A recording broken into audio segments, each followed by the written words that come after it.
और ऑस्ट्रेलिया के मीडिया ने दावा किया कि चीन ताइवान टेंशन के बीच ऑस्ट्रेलिया अपनी सुरक्षा में नया मिसाइल सिस्टम स्ट्राइक मास्टर तैनात करेगा ताकि चीन की तरफ से खतरा होने पर वो उसे तगड़ा जवाब दे सके।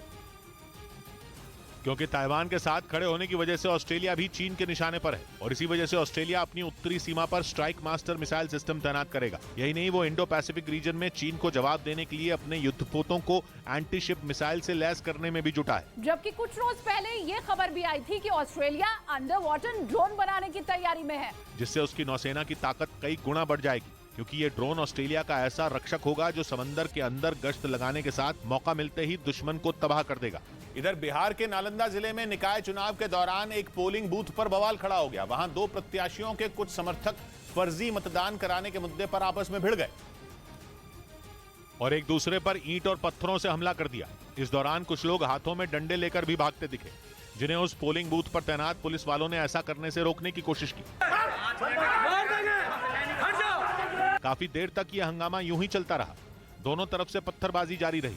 इन हालात में पुलिस वालों ने हंगामा कर रहे लोगों पर सख्ती दिखाई और मामले को शांत कराया। हम लोग देख रहे हैं, पूरा जांच कर रहे हैं। बाद में पुलिस और जिले के कुछ अधिकारी वहां पहुंचे और हालात का जायजा लिया।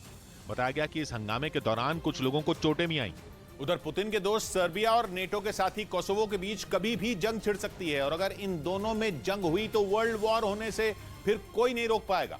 सर्बिया और कोसोवो का मामला अब बहुत ज्यादा बिगड़ गया है, क्योंकि दोनों के बीच महीनों से चल रहे तनाव में अब धर्म की एंट्री हो गई है। हुआ यह है कि कोसोवो ने सर्बिया की ऑर्थोडॉक्स चर्च के मुख्य पादरी को अपने यहां एंट्री नहीं दी, जिसके बाद से सर्बिया के गुस्से का कोई ठिकाना नहीं है। सर्बिया इसे अपनी बेइज्जती मान रहा है और कोसोवो बॉर्डर पर अपनी सेना को जंग के लिए तैयार रहने का आदेश देने के बाद अब उसके लड़ाकू विमानों ने ड्रिल शुरू कर दी है।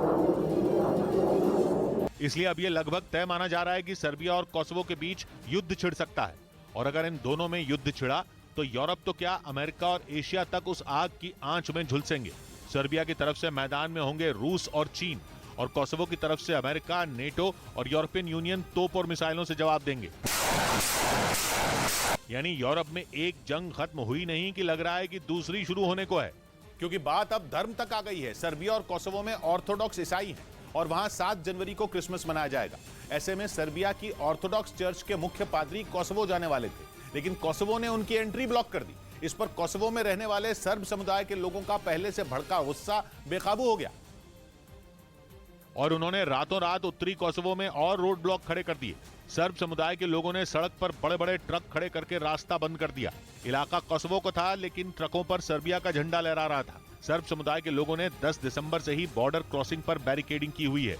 उत्तरी कोसोवो सर्बिया से लगता है और वहां सर्ब समुदाय के लोग बहुसंख्यक हैं। कोसोवो 2008 में ही खुद को सर्बिया से अलग एक आजाद देश घोषित कर चुका है, लेकिन सर्बिया कोसोवो को आज भी अपना ही एक हिस्सा मानता है।